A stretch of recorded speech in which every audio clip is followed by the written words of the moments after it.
Welcome, everyone. My name is Lynn Mazzara, and I will be the navigator for Jean Pederson in our Meet the Mentor event and the host for the next little while. I am a navigator with Mastrius, and I have been with Mastrius 2.5 years, and the Meet the Mentor events are one of the most exciting things that have happened in Mastrius since I joined, so I'm really happy to be hosting Jean today.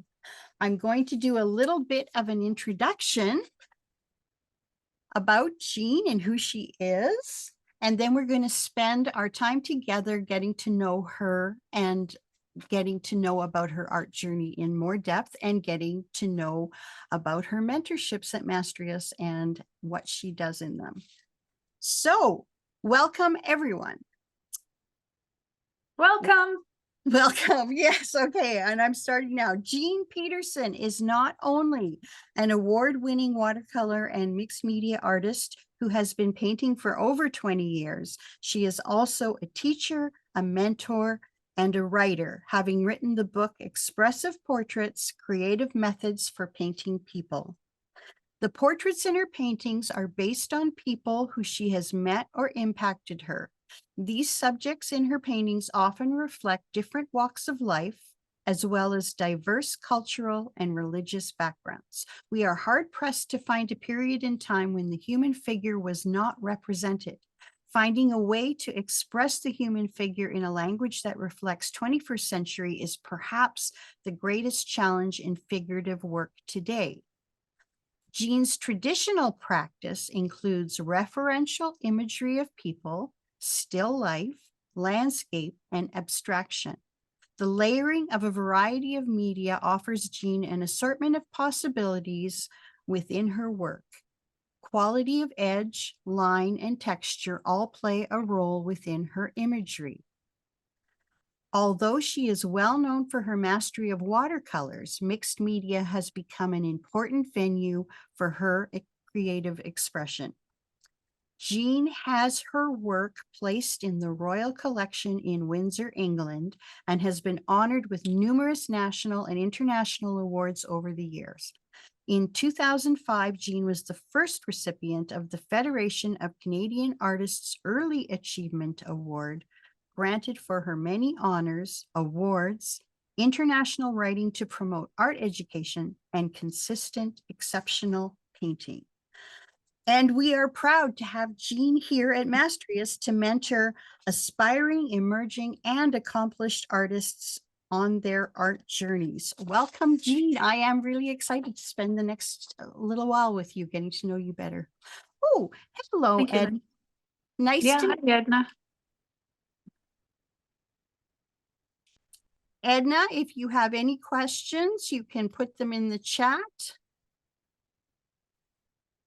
Oh, Edna, you are muted. Can anybody hear what she is saying?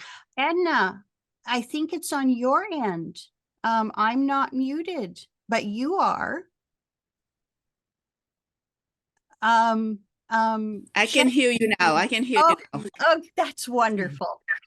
Nice to have you here. I'm sorry I was reading, so I didn't see you pop in. Jean, welcome. And the first question I want to ask you, unless there's something that you want to say, is who are you as an artist and what exactly is it that you do? Yeah, those are really tough questions. And those are the questions that I find when I'm trying to work with somebody as a facilitator of learning so that they can figure out who are they and what is it they need to say, because I really believe that's how you paint your strongest work. So let's start off. I'm a daughter. My parents have both passed. I'm a wife, a mother. I have grandchildren. So those are the basics, and those are really the rich part of life. As an artist, I have an education background, so I think that's really helped me a lot with ideas, breaking down ideas into easily understood concepts when I teach. When I mentor, I really like to take these ideas and push people Hi, Gwen. It's so nice to see you. I haven't seen you forever. Yeah. Anyway, let's get back to the question then. And who am I? So, I was one of those kids who was really good with artwork. I scored very highly with spatial awareness, those types of things in the aptitude tests. So I've always been somebody who loved to draw and paint. In university, all my options for both my degrees were in the fine art faculty. So I kind of felt like I beat the system a little and I got my art fix as I was growing. I did teach for about 12 years and then I quit to paint full time about the time that my kids were just going into school. So I have been painting for probably over 30 years, actually. When I started painting, I started entering different exhibitions, juried exhibitions and competitions. And more, I started to get into exhibitions and win awards. And it was at that time that some of the magazines asked if they could write an article about me. And because they liked working with me and the way I worked, I was asked sometimes to write articles on my own and then write. I've written a couple books. I've written the portrait book, and then I have a mixed media book as well.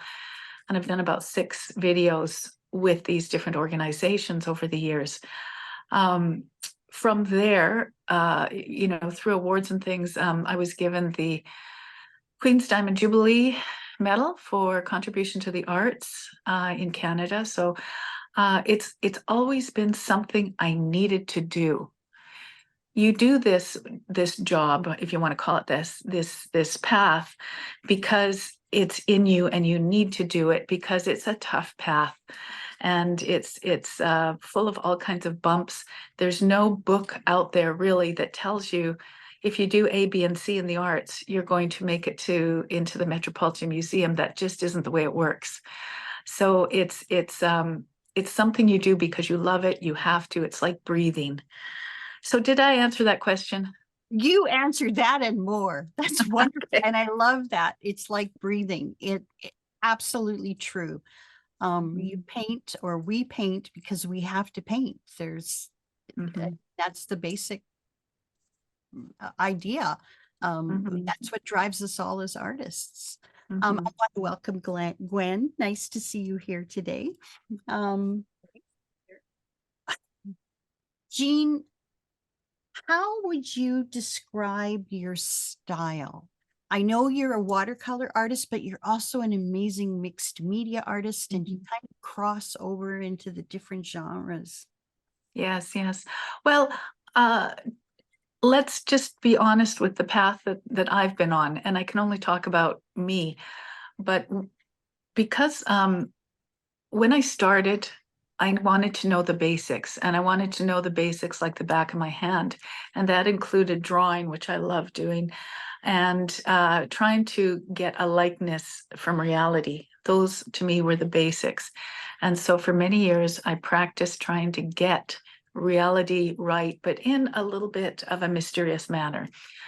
So I didn't paint every single pore on a person, every hair, for example. So there was a little bit of pushing the envelope as far as it's not a photograph, it's a painting, but it looks like Gwen or Lynn or Edna, right?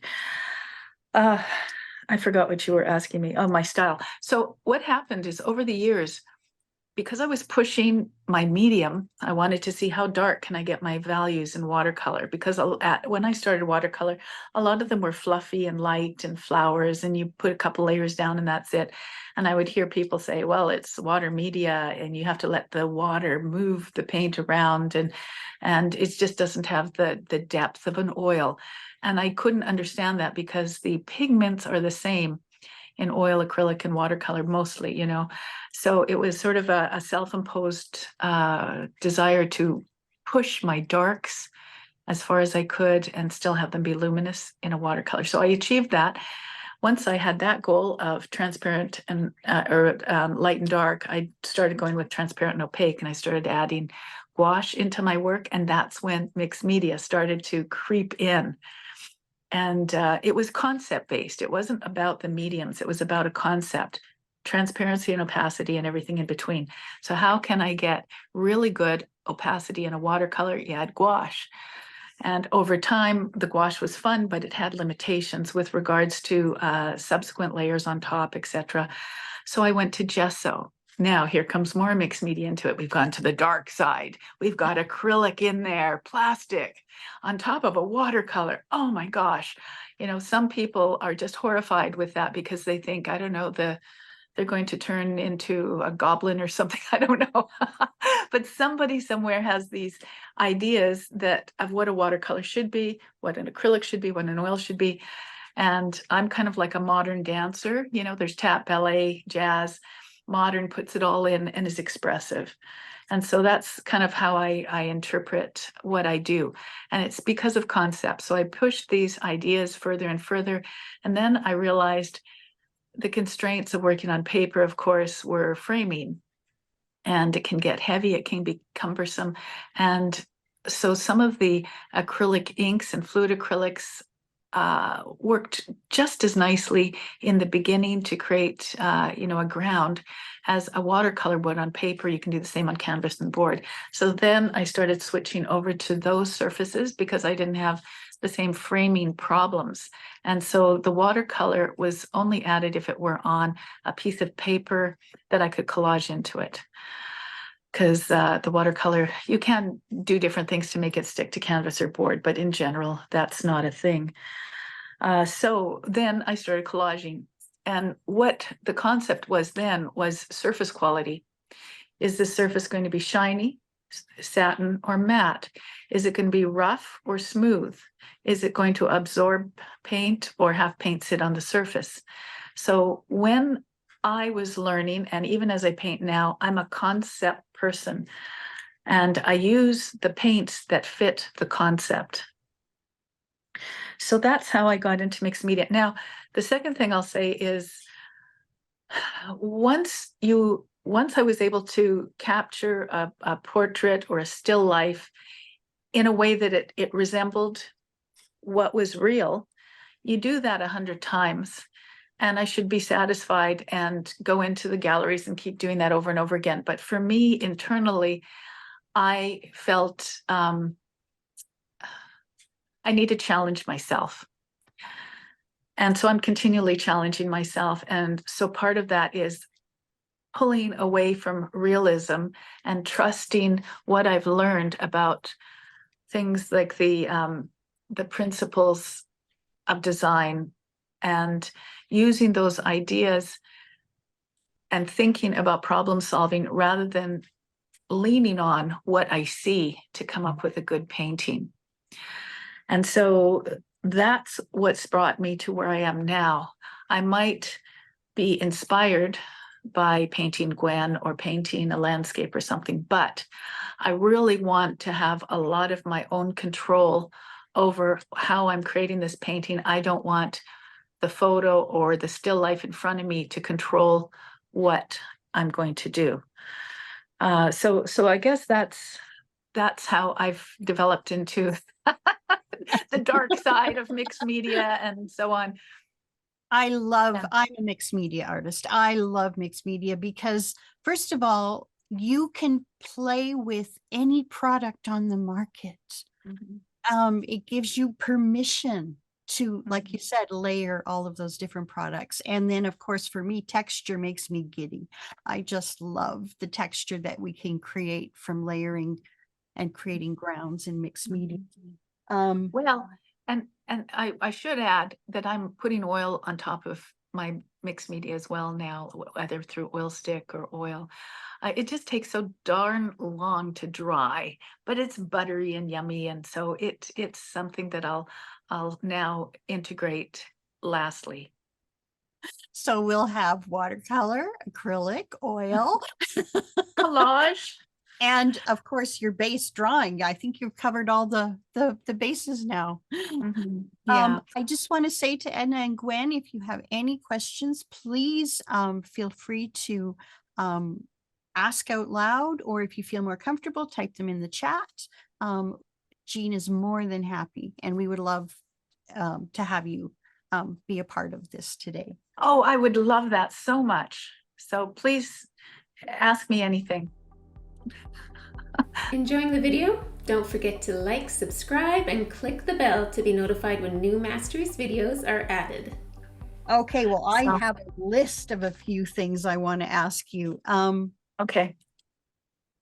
This is kind of a silly question because I think I already know the answer as an artist, but who do you have anybody who inspires you or someplace you go consistently for inspiration, or does the whole world inspire you?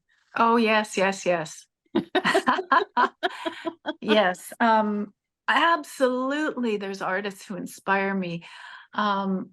Shoot, Da Vinci, Rembrandt, all those great masters from the past, Mary Cassatt. But then today, Odd Nerdrum's work, I just think is amazing. Jenny Saville, is it John Evans? So we can come into some of the more contemporary work. I should have written them all down, but there's a lot of contemporary artists as well. Anytime that I'm in a city teaching, if I have extra time, I try to go to a museum. I love installations, assemblages. I love seeing the motivation behind why artists are creating what they're creating. And I may resonate or I may not, that's okay. But it's interesting for me to see that. And I love to see what kinds of mediums artists are putting together. Really, we are very shy, perhaps is the word. We're not as adventurous as we think we are once you start traveling and going and seeing what people in Europe and in New York and different places are doing. And that's okay, because one step at a time. But I think to really open the door to a landscape doesn't have to have a moose or a cow in it if you're in Canada. And if you're other places like Florida, you don't have to do something with a palm tree or a dolphin in it. Let's really think and dig deep inside. What is important to you? And if you want to paint a dolphin, is it because you have a marine biology background, or you really enjoy something about that creature from your soul that's making you want to? Or is it because you're painting stuff because the gallery wants it and it's selling? And I don't think that one is worse than the other, or not worse is the wrong word. One isn't better than the other. It's just different paths that you have to choose, and you'll get a different result from your work because of that. Now I'm in galleries. I periodically try to get into juried exhibitions. I adjudicate shows myself. In fact, I'm down in Florida right now to finish adjudicating the Punta Gorda National Show here. So there's just a breadth of different directions that you can go with your artwork and opportunities, but the choices you make on what you paint and how you paint will often lead you there. So, Wow. I'm just giddy with all the information.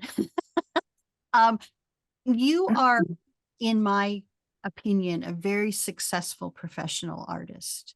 And thank I you. know you teach all over the world and North America especially, and you're traveling all the time, but you also produce work. And like you said, for galleries and for exhibitions. And I know you recently received an award for a watercolor painting that you submitted. I can't remember where now. but, That's okay. but how do you balance Yeah. Yeah, balance is a big deal in life for everybody.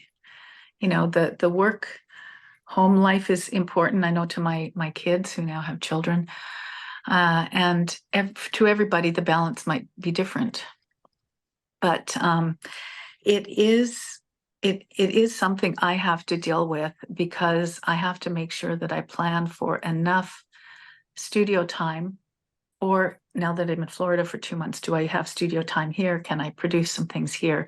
They have to fit in a suitcase because I flew here. So there's different kinds of constraints. When I go home, I've got two big studios, one at home and one excuse me, downtown, so that I've got one ready to go to a gallery. For example, it's a mixed media landscape that's 60 inches by 80 inches. And I just sold one just recently. I've just sold a couple landscapes actually recently at an elevation gallery in Canmore.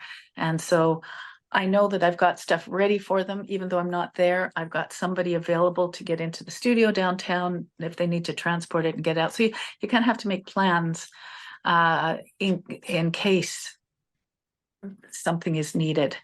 When I'm home, I do have to try to be disciplined to get into one of the studios and do some kind of work.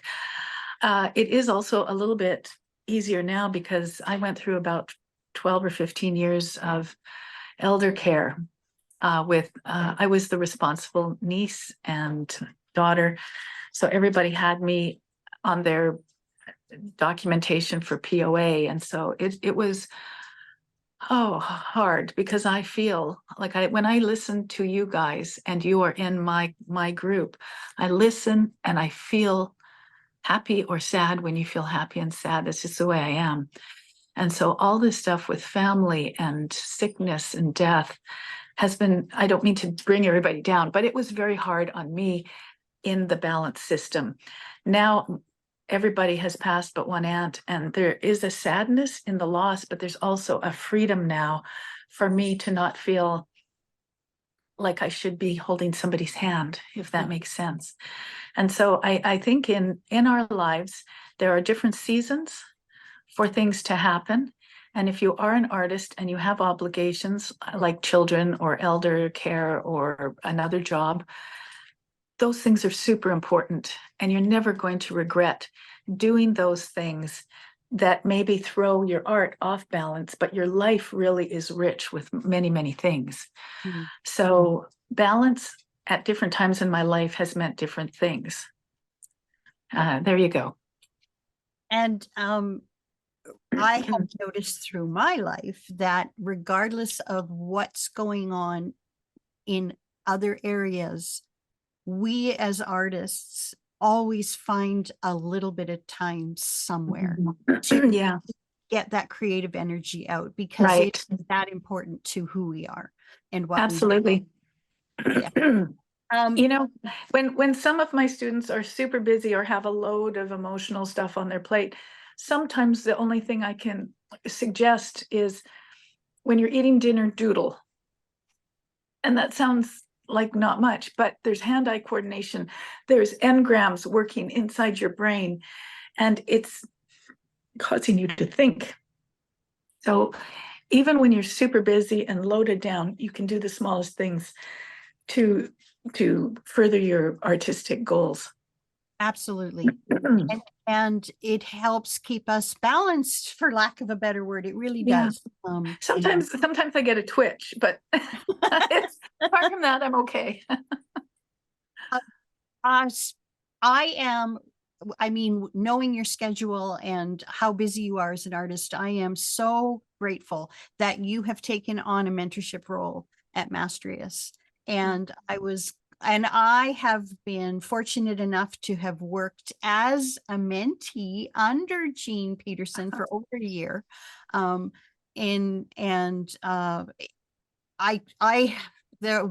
don't even have enough words for how much your mentorship has changed the course and the direction of my art path, and in a really positive way.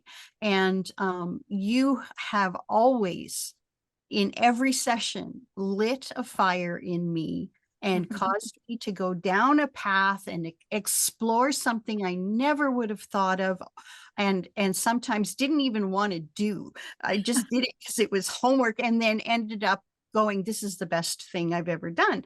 And I have produced more good work this year than in previous in my art journey the last 10 years before that. So I have experienced you, but I would like you to share with everyone else how mentorship is different than, say, taking a workshop with you. Right. And what you do, because you you mentor beginner aspiring artists, emerging artists, and now you're going to be doing a group with accomplished artists. Right. Well, you know, about 10, 11 years ago, I was teaching a lot of workshops, but I was asked by one of the art supply stores in Calgary if I would like to teach for them. And I don't have time in my schedule to do a weekly thing. And I guess I wasn't even sure if I wanted to be tied to one place. But I told them, you know, what's missing is a concept-based situation for artists. And so I started something called a 4x4, and I see the people 4 times a year, 4 days in a row in person. The reason I wanted to do this was because all the other workshops were technical based, and there was a real lack of people of an opportunity for people who had a lot of technical skills and information, but now what do I do with it? And where do I go? And so I've been doing this mentoring at quite a high level now for over 10 years in person through this other situation. And so to be able to, I think the hardest part for me when I first started mentoring here is going from seeing people 16 days a year and making them accountable throughout that year to having 2 hours, 1 day a month, and having a meaningful exchange of ideas, information, and support when there's 8 people in the class. So that was for me a little bit of a challenge, but I've now been doing this for a few years and I've got a rhythm. It's important for me to give homework out or talk about specifics that deal with each individual artist, because you are all individuals that have different needs and requirements. And so I really like to deal with the individual artist on what journey they're on at that time. Now, there could be some overlapping. So when people are hearing me talk about, you know, say balance of elements, or perhaps in this new group, we might talk about how to put together a CV. So rather than struggling with it, let's all show each other our CVs and let's show each other how we can improve these and make them very professional, look the best they can with the experiences that we've had up to this point. So I like people to come together and to share ideas, information, and support. This is a place that should be supportive and encouraging. And, you know, that's what I wish for any course that I teach. I also want people to work hard. If you sign up for this, I know life happens and, you know, you have to go on a trip or somebody gets sick or something, stuff happens, but you're making a commitment to yourself to learn and improve and move forward with your own art journey. So I can give you information and encouragement, but if you don't do the work like Lynn did, then you're not going to see that improvement and enthusiasm that Lynn has experienced. So it's a two-way street.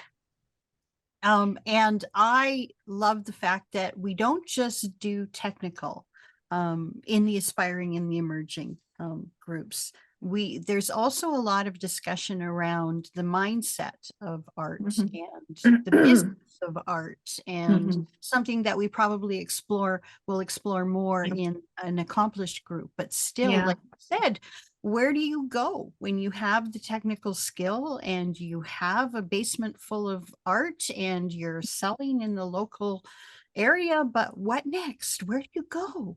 I find that I've gotten so much valuable information from you and from Mastrius in general.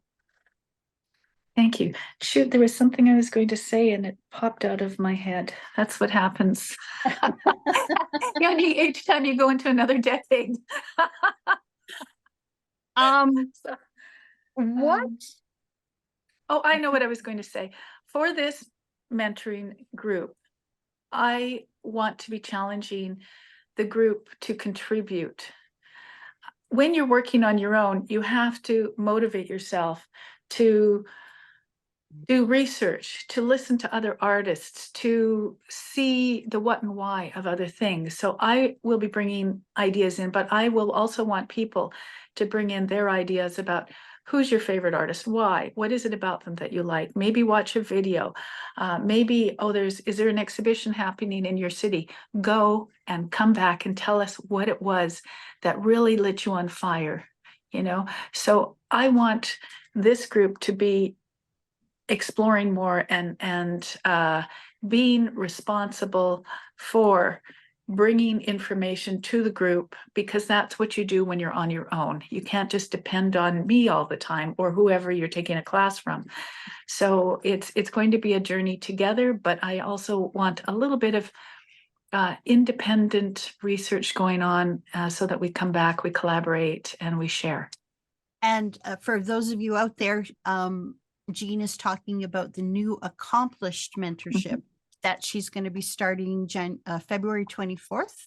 Yes. And the difference between an accomplished mentorship and aspiring or emerging is that an accomplished artist isn't necessarily looking for any technical. They're comfortable with where they're at with their skill level and what they paint. Not that we won't talk about some things like design principles and edges, but really it's a mindset, and it's more about the life of being an artist. And I know from personal experience, I wouldn't even know about Marlene Dumas without having being given homework to go and find some contemporary female artists. You know, I didn't realize that I was all in the past and had not explored what's going on in our world right now with female artists, and Right. is so much richer because of that.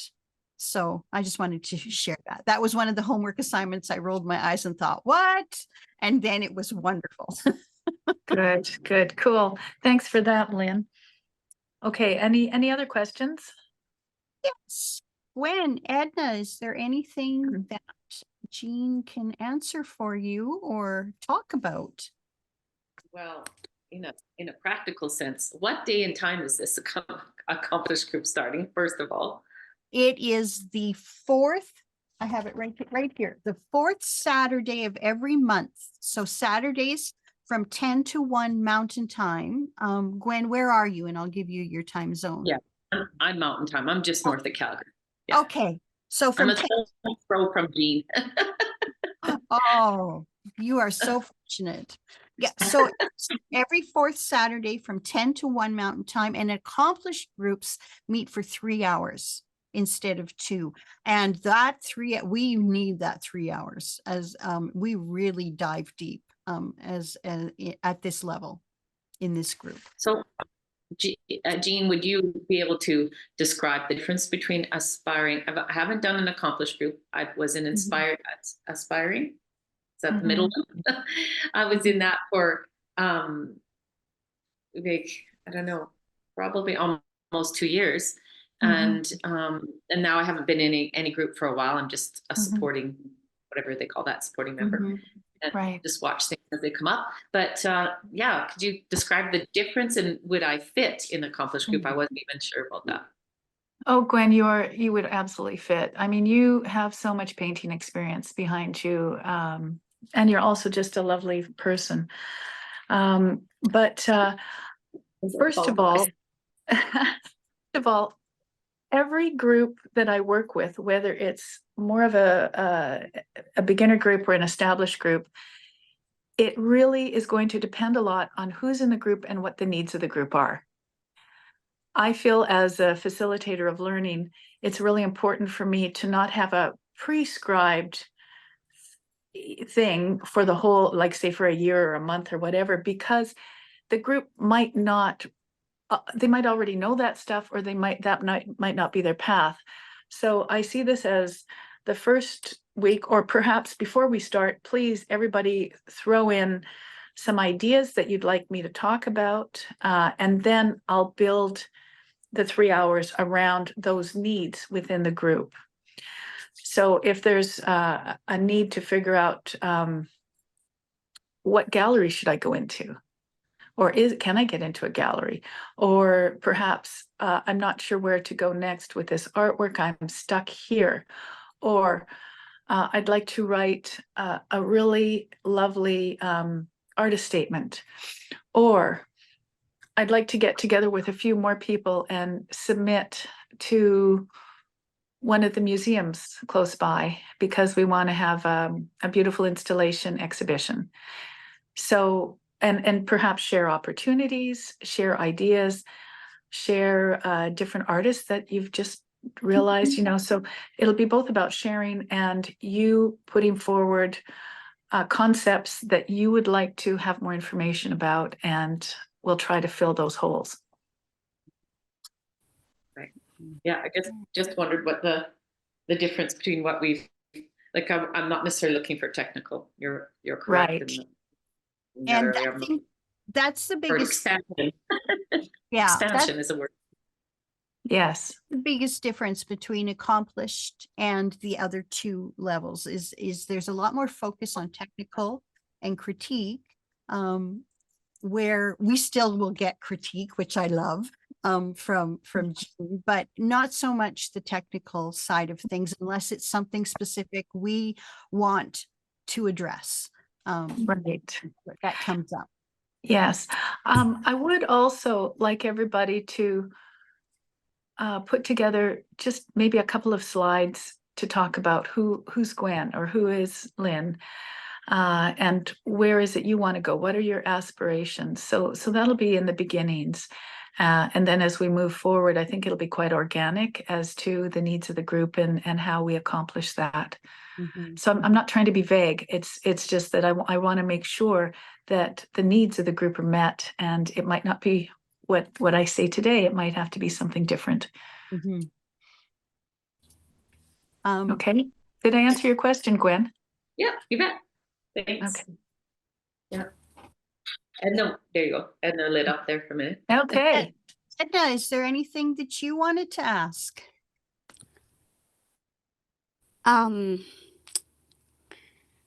Me, I'm at the beginning of my journey. It's really early and I really need a lot of technical. So I think now I'm going to focus more on that aspect of my art, grow a little bit. I'm pleased to listen to, I know I will enjoy doing that, but I don't know. I I don't know. understand.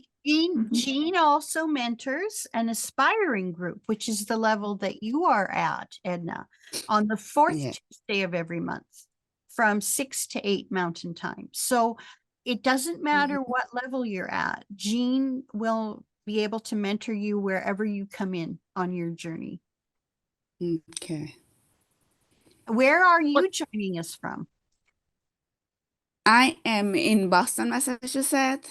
Oh, cool. So Eastern Time. So, so her mentorship for you would be the fourth Tuesday of every month from 8 to 10 Mountain Time in the evening. And I understand that because I just did 8 I'm in Florida right now, and I just did 8 to 10 last night. So it was okay. But I was kind of used to 6 to 8 in Calgary. So yeah, I have a person in my class from Australia, and I've had somebody from Belgium and all over the world, and we seem to be able to make these times go very well. But if that's something that's of interest to you, Edna, I'd love to see you there. But if you have any questions for me, though, about anything else, I'm happy to answer. Okay. Now nothing is popping into my head now. I have That's so okay. much to learn. I have so much. We all do. You know, it's that old thing. The more you know, the more you realize I don't know much. You know, so, and that's exciting because learning is fabulous and exploring is fabulous. And so it's I don't know, without learning. And I think that's why I like mixed media, because things happen that are, oh no, you know, and you have to solve the problems. I mean, in any piece of artwork, you have to do that, but solving the problem, I think, is what keeps me kind of in the game. If it was easy, then I move on to something else because I want to keep challenging myself. That's just me. And maybe somebody else would be very happy just to do the same thing all the time, and that's cool. I seem to need to give myself a kick in the backside every once in a while. Oh, okay. What are some other questions, Lynn? Just a couple more. First of all, what are your future goals for your work? But what do you think we all, like you said, we have to motivate ourselves. So could you give us some idea what future goals we could maybe strive for? Or Well, what I've been doing is I've been creating a little book that I'm going to get published called Becoming. And it's an opportunity. What I've done for the last 30 years is I've got little books and I'll write down goals. And some of them are bizarre. Like, just write down a total wish list. You know, I mean, for example, you could write down, oh, I want to meet Taylor Swift. I know that that's a silly thing to say, but by writing down things, you've put it in your brain and those little circuits are firing all the time. And then something will happen that you'll see, you know, a Swiffer for your floor. And then you'll see something else that has Swift in it. And then you'll have something else. And then all of a sudden you see, oh, she's playing at a concert in my city. Just because you wrote it down, it becomes part of the engrams in your brain. So the same thing would happen with your art. You write down things like, I want to paint larger. I want to paint with more direction for my subject. I want to put more content and meaning in those kinds of things. Then your brain starts working on it behind the scenes, and it starts to pop out. So I've written down all kinds of things over the years. And when I go back, it's amazing how many things I accomplished without working. I worked hard, but I didn't work hard to get a book, say, like for somebody to ask me to write a book. I just was in the moment of enjoying writing articles and coming up with kind of interesting ways to get the information across to others.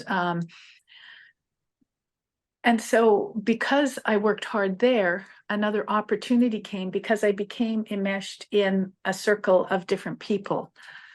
So write down goals. Now my goals have changed a lot. I want to paint meaningful pieces that have some depth in concepts as well as layers in my paint. I would like to, I have been in the States in galleries, but now that I've got more time, I'd like to get into some more galleries in the States. I may slow down a little on my teaching so that I have more studio time. But this is something that will evolve over a bit of time.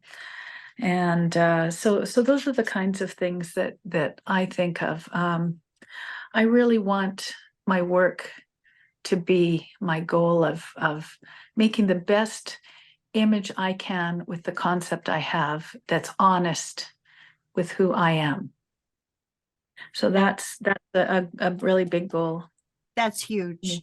And you said to me the other day, and I just have to repeat it, we should reach for the stars. Maybe we'll land on the moon. You never know.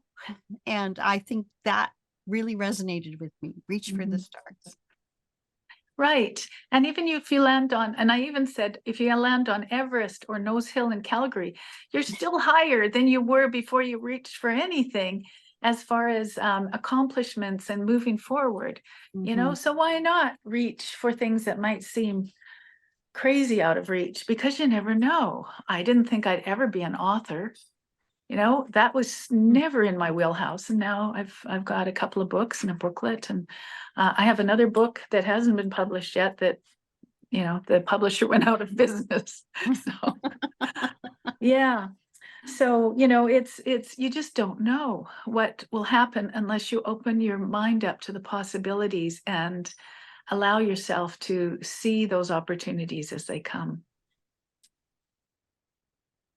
Well, I don't have any more questions. Are there any last thoughts that you wanted to share? Oh goodness, I'm sorry. There's Oops. Sabrina here. Hello, Sabrina. Hello, Sabrina. Nice to have you with us. Did you have any questions for Jean that you would like to ask? You can ask us out loud or you can type them in the chat, whatever feels best for you. I have a question. Yes, Edna. How do I price my art?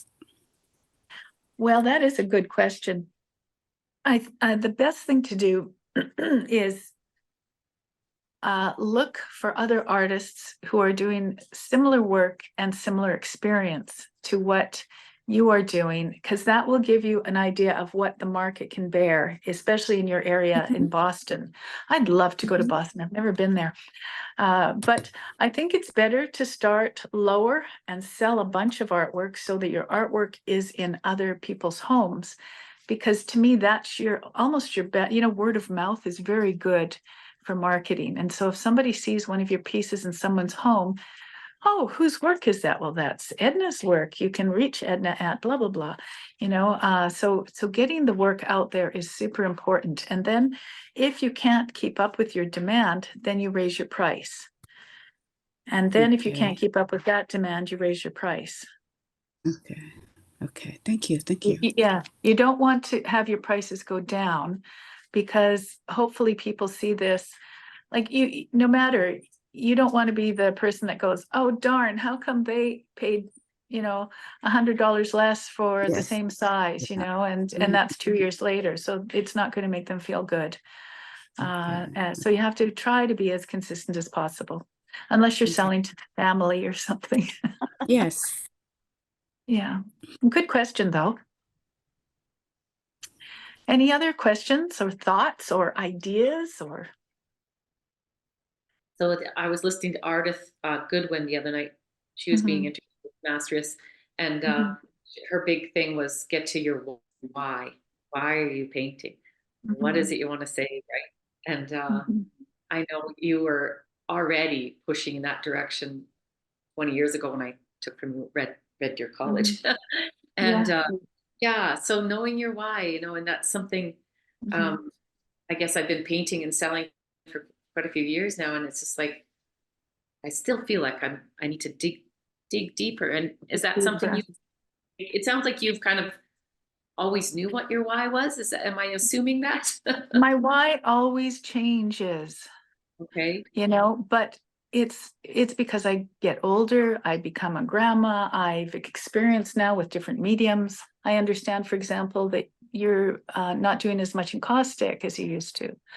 And see, I keep a tab on everybody, Gwen. No, I'm just kidding. But you have different, but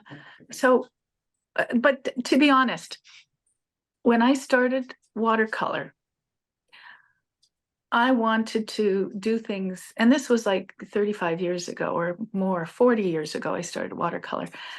And I wanted to be like a writer. Writers write what they know, and a painter should paint what they know. That's how I started. And so I thought, well, what do I know? The people in my life are important to me.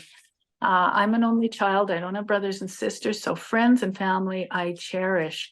And that's why I started painting people. And the people that saw my portraits and so on, they resonated because I was painting from my heart. Honestly, I think there was a connection with the viewer and the portrait. And people would say, well, you're painting portraits. Why would you do that? Why would somebody buy a painting of someone they don't know? Well, I think if somebody were to give you the Mona Lisa or one of Mary Cassatt's works, or, there's many portraits in all of these museums, and people buy portraits. If it's a good painting, it's a good painting, whether it's a landscape, a still life, an abstract, a portrait. So I've always felt that you have to try to figure out who you are and what's important to you, what makes your heart sing, so that you can incorporate that into your work and be authentic. So Gwen, that is important to me as well. as you know. And I think if that's the hardest thing, and that's the snag at the end of the day. If you've got technical ability and you've got all this other stuff, then really digging deep to be honest with all this. You look at Jean-Michel Basquiat, the rawness of the marks he made in New York, and the frustration and anger he had as a Black man. It's powerful. Like, as I talk about it, I get goosebumps, you know, because his work makes me feel so much. And that's what I want for you or anyone else who's painting. I want somebody who looks at your work to feel something. And that feeling can only come if you put it in there. So it's really important to, you know, dig deep when you become a more seasoned artist so that you can have that impact on your audience. Art is the communication of ideas in visual form.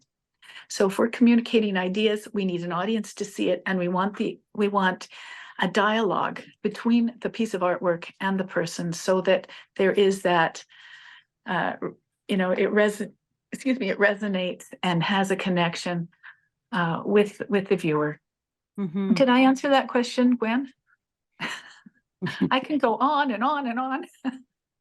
Absolutely, you answered that question. That was what I prompted you. I hoped you would say. No, Okay. because I didn't do a bit, but I just I knew that is where I'm landing at the moment, and I'm really digging more than I have in the past. Like, I just wanted to paint because I love painting. You know, you know what I mean? That was great, and it carried me a lot of years. But it's sort of digging in there a little deeper. And last year when I did the Calgary Stampede, I put artwork out there, and I had a big picture goal of mountains bring me peace. So the piece of the mountains was my title, Peaceful Mountains. And I didn't put that title anywhere. I didn't put it on anything, but that was my internal goal. And when people saw my work, they would say that, "Oh, your work makes me feel Perfect?" And I'm like, oh, you know, but I wouldn't have gotten that from people, even just to try to resonate with me, if I hadn't put it out there. And again, it was a big, audacious goal from years ago. Like you say, I wrote it down and I hoped for it, but then, it finally all came together. But it was impactful in that sense more than dollars and cents. Does that make sense? Yes. Yeah. Very it's really impactful. true. Yeah. Yeah. So it resonates. So thank you. And I think you've hit the nail on the head as far as what path you take. You know, sometimes, like, I've been commercially successful at different, like, sometimes more, sometimes not so much, depending on the economy. But for me, as much as I want to sell as much as the next person, but if it comes at a price of me making cookie cutter art where everything is sort of the same all the time, it became hollow to me. And because I want to share ideas, because art is a communication of ideas in visual form. It's not just this sells, so I'm going to do 1,000 of them in different colors in different ways. You might be happy with that for a while or forever. But for me, and it sounds like for Gwen, I needed more out of my artwork.